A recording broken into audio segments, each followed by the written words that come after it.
I'm watching this last night, and I'm thinking of you the whole time. I mean, you don't like him as a player, not a human being. Neither, really. Okay, the way he handled that whole thing, and I got to talk to ownership, and just no. And then the celebrating he's been doing when he's done nothing for the Rangers, and I want Jerry to find that clip of when he was hooting and hollering after one of the series clinchers when he had no contribution at all, and he's spraying champagne in people's faces, going like digital. Right, like digital. Okay, so but I was thinking about you watching this, and I know I was thinking that when we came in this morning that you were going to be uber happy. Oh, yeah. And I noticed a little, pep in your step this morning after makeup. Free money, baby. Free money is right, and I could tell. And guess who's buying breakfast today? Yeah, hell yeah. I was going to offer before you even brought that up. Right, exactly. I'm telling you, man. So I love cash in spot. Let's go. If Gallo's even here, God knows what the hell he's doing. Every day it's something else. He's at Comic-Con. He's working for another radio station. He's out doing this or that. He's sick. He's got a freckle on his ball sack. Remember that whole thing? Yes. So, I mean, if he's actually here, then Blue Balls Billy's here, so he can help us out. But we'll get breakfast today. That Gallo boy, he's got a lot of problems. But yeah, it was kind of he got through the first inning, everything was fine. I know. I was pissed about that. I know. And then all of a sudden, all hell broke loose, and it was like you just knew it, man. Yep. And you could see it. I mean, it's funny watching him while he was here during the regular season. He was fine. But in these games, it's interesting. You could just feel it, and you could see it, and you know what's going to happen. It's the craziest thing. Yeah, and I would have been so mad if he had gone out there and pitched well, but I really was so confident that he would not. I mean, coming off a layoff, the Astros are desperate, down 2-0, and they're such a championship fighting team. This guy stinks in big games now, and it's been multiple years. And I think that, his reputation at this point of being a great pitcher and the guy that pitched for the Washington Nationals and delivered a championship there, and the Cy Youngs, it's all gone now. So they just need to forget about that. I mean, it was gone last year during the postseason on that Friday night against the San Diego Padres. So I'd love to see it. There's not a lot of guys that come through the organizations that I root for that I have disliked as much as Max Scherzer. And it's not only just the performance and the big spots and the stuff that he said, but what it represented. Like, he was sort of the personification of the Steve Cohen ownership failure that we have seen so far. Like, going all in for him. Scherzer's available, $40-some-odd million.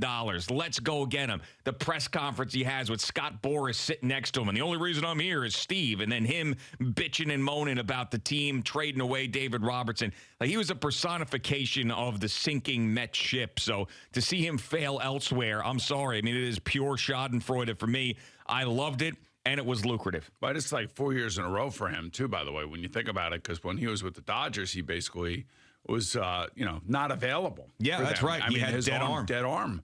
And, here he is again coming back and not doing anything for the last 6 weeks of the Rangers season. Yeah, somewhere around there. Around there, right? And then somehow coming back, fighting through whatever injuries or dead arm he was fighting through. And then here we go last night, and it was interesting watching it. It really was. I mean, it was like a rubbernecking situation, Yeah. You're riding on the LIE, there's an accident in the other lane, and people are screaming at each other, and you got to stop, and you got to look at it just to see if somebody's going to be throwing some haymakers, and it doesn't happen. And last night I felt like I was rubbernecking, waiting for him to just basically fail. Oh, yeah. It was like watching a horror movie where you know what was going to happen. You're like, okay, here's the bad guy, here's the monster, and they're going to kill this person. You knew what was going to happen, but this was a good horror movie in the sense for Mets fans.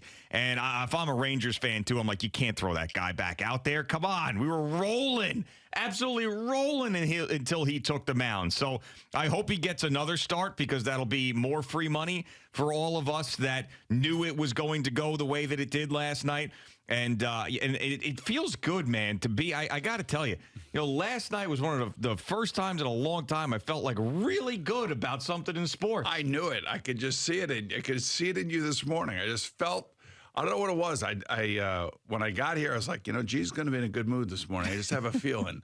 There's not going to be any negativity today. I just feel like, and you know what? That money has a very funny impact on people. Oh, it does. It certainly does. It lifts you up and it tears you down. But today is a lift-up day, and thanks to Max Scherzer and other people that jumped aboard that were tweeting me last night that saw the same thing, and the guy, whatever his name was, on Twitter that suggested the first 5 bet as opposed to just the Houston Astros. How about the first 5 bet? Oh, it's great. It was awesome. Unbelievable. I mean, so can I ask? Yeah, go ahead. Can you share how much you made? Just a couple $100, a few $100. Okay. That's all. Right. Nothing crazy. I mean, listen, I know your former partner was dealing in big numbers. Yeah. I don't do that. Just it's a responsible gaming situation. Just a few $100. No, I know. I was just saying, you were so confident leaving here yesterday. You made sure before you said goodbye, watch Max fail tonight. You were unbelievable. Oh, yeah. Oh, it was great. And then I always have people text me, "Are you ready?" Everybody's settling in, getting fired up to watch this guy melt down.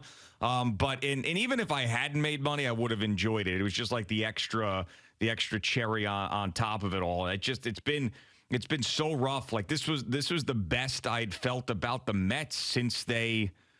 I mean, Jesus, I don't even know, because the end of the season with the Braves and they ended up losing the division. I guess it's the best I felt about the Mets since probably August of last year. And they had nothing to do with last night. Exactly. Like the fact that he's not on the team, you don't have to pay him again. He's out of here and he stunk somewhere else. Was like the first positive Mets baseball feeling that I have had in over a year. Well, I was just glad to be a part of it in some way, shape, or form, knowing that you were going to be like this today. I mean, it was great. Now, can I ask you a question? Yeah, please do. Now, I know the date. I don't know if you know the date, but I do know the date. Okay. You know the date that the NBA opens? The date that the NBA opens. I feel like the NBA's been practicing for like 3 months already. I'm going to say that it's next week. It is next week. It's next Tuesday, the 24th. Okay. Right. All right. The 24th. Got it. Yeah. All right. Yeah. I mean, it's preseason games galore. I don't pay attention to the preseason games. It's it's essentially like regular season games now. These preseason games, you feel like they don't matter. And then you got this silly ass in-season tournament coming up to see if that makes any sort of impact on the viewership and the compete level during the regular season. Well, they're stealing an idea from soccer, European soccer. So we'll see. It seems to work over there, but people have been used to that for years and years and years. This is like a new test that they're doing this year and trying to make these games more important for whatever reason. Yeah, this would be the thing, though. I know that we don't believe the Knicks can win an actual championship, but this would be the type of thing the Knicks would win. The meaningless tournament. You know? Just have that trophy. Meaningless in-season tournament would be the thing the Knicks would win. I would say, 5 years ago, I would have that same take. Yeah. I have to say the restraint, the patience, the smart signings in the last year, I think make me feel a little bit different about the way the Knicks are being handled, and I do appreciate it. I do appreciate developing young players. I do appreciate adding, parts that when they are available, you're able to go and get them and not lose that much of a part of, what you have in your kitty, if you will. They do have assets. So I kind of like the way the Knicks are being run right now. They just don't have a chance for a championship just simply because they can't get one of those they don't really have a top 10 guy. That's the problem. Yeah, I mean, here's the other problem, too. Like, let's just rewind to the end of the season and what we were saying. And what we were saying was Julius Randle can't be on this team next year. If they really want to be taken seriously, you've got to move on from him because he is not a winning player. And that patience that they have shown also has turned into stubbornness when it comes to that player. And I know the Julius Randle defenders are going to talk about all NBA this and all-star that and double-double machine this. We all know the deal with him. He puts up good numbers, and he's got a temper that crushes him in big situations, and in the playoffs, he disappears. Well, let's hope he's learned. Every year we kind of think he's learned a little bit more. He's got a little bit more mature and understands his role. And As long as he doesn't slow things down and gets the ball and dribbles it for 10 seconds. But he is. He's not going to turn into that player that you want him to be in one off season. He is what he is. He is a top 20 player in the NBA. He's their best player, or their best big man, I should say. And he's going to be here. And when he's on, he's on. And when he's off, he goes off. And goes off somewhere, I don't know, like into some mental vortex somewhere that, he ends up losing it for about, a week or two and 10 days. Yeah, and it's cost the team in big moments, and it makes you wonder about the teammates. I mean, the fact that he has gotten in the face of Emmanuel quickly, and there was an Evan Fournier slapping of the hand last year and all this stuff. I mean, it feels Yankee-esque in the sense of when they hang on to players too long and will yell and scream about them and say, how could you bring Josh Donaldson back for another year? How could you bring Aaron Hicks back for another year? You can't compare those guys. He at least, he produces. It's just the way he produces, but he does produce. He does, but he's also in that same conversation of he can't come back next year. And that's really the point. Like, regardless of the production, every year we say the same thing. Yeah, I know. And then we forget about it in the offseason. But every year at the end of the year, we say the same thing. This guy can't be on the team next year. And then he is. And then he does the same stuff, and then we get annoyed, and we say he can't be on the team next year, and there he is again. So this has just been a repeat pattern. I mean, he was miserable in the playoffs against the Atlanta Hawks. He was not very good in the postseason this last year. It was all Jalen Brunson. He was obviously hurt, and he was dealing with an injury, and he had missed some time too. But I remember we were sitting here talking about how much better they looked when he was hurt. But I got to tell you, he's led the team to the playoffs 2 years in a row. I mean, I don't know what else to tell you. I mean, that is production. That is success. It's just not the level of success that any team would want to have. They want more success. And the question is, can they go any further than they've gone with him? That's the question. Yeah, and the answer is probably no in the Eastern Conference now, especially when you look at how much stronger they are. We know Miami's going to be a pain in the ass. Obviously, Milwaukee got better with the Lillard trade. You know that the Boston Celtics, even though the Knicks seem to match up well with them, are going to be a pain in the ass. It's just, it's tough, man. It is tough. Now, they are one great player away from being in that conversation. I just don't know where it's going to come from. Maybe it's actually Donovan Mitchell again, because that has been something where he's not happy there. It didn't really work out last year. The team that he was supposed to be on ended up beating them and him last year in the playoffs when the Knicks beat the Cavs. Maybe it's him again. I don't know. But that's the excitement of the Knicks has a ceiling, unfortunately.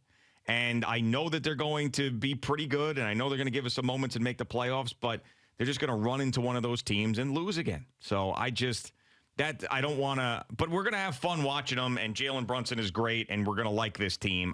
They're just one player away. One player away. Well, I mean, in order to acquire that one player, then they would end up having to give up some of their assets and maybe some of their active players right now. And who are those players? And does that player, if he does come here, does he mesh with a Julius Randle? That's why it's got to be like a two guard. It's the only way I think it can work. I don't necessarily know. I know it's positionless and all this other stuff, but I think you got to have somebody else that can run with Jalen Brunson. That's better than what we have running with him now. Yeah, I mean, and to me, the dream scenario is that Kyrie Irving just tears down that Mavericks organization so much that Luka Doncic says he wants out and he wants to play in New York. And wants to be back with Jalen Brunson. That is the only dream scenario, because everything else to me feels like it's not enough. Like Karl Anthony Towns. What do you think about him? I mean, he's probably going to come here and get hurt and bitch and moan and be the wrong guy. And obviously the Kentucky situation and the connections there and the Knicks and everybody Kentucky, I could see that ended up working out as far as a trade happens. But then when he's here, is he going to be the missing piece? You look at him as a championship player. Is he the Mark Messier to the Knicks? No. So I mean, it's a long season. I like this team, but they need to make a trade. They got to get somebody else in there, man. Yeah, well, got to get somebody else in here. You kind of feel like it's a little bit too late for the 2024-2025 season. Well, I mean, 23, 24. yeah, 23, 24. Yeah. I was like, holy hell. 25. How long did I sleep? Yeah, wow. Yeah. No, but yeah, I don't. 4th place, 5th place. 4 seed, that'd be great if they were a 4 seed. They were a 4 seed when they lost to the Hawks that year. So 4 seed be awesome. Teams have gotten better, though. They have. And maybe they are, too. And maybe you look at the Knicks as taking another step forward this year. Maybe they surprise the hell out of us. Maybe they end up having this unbelievable regular season and turn into a juggernaut. It's possible. I just feel like, it's been like they should have already tipped off already. You know what I'm saying? It's well, the seasons are so but dragging on, man. But it's not. It really isn't because the NBA finals, started. yeah, I know, but the NBA finals end in June. I mean, they end in the middle of June now. So that it's not that long of an off season. It really is not. I mean, June doesn't feel like that long ago to me, and they're right back at it. Thanks so much for watching the video. Please like and subscribe. And don't forget to hit the bell so you're notified when we're dropping new content.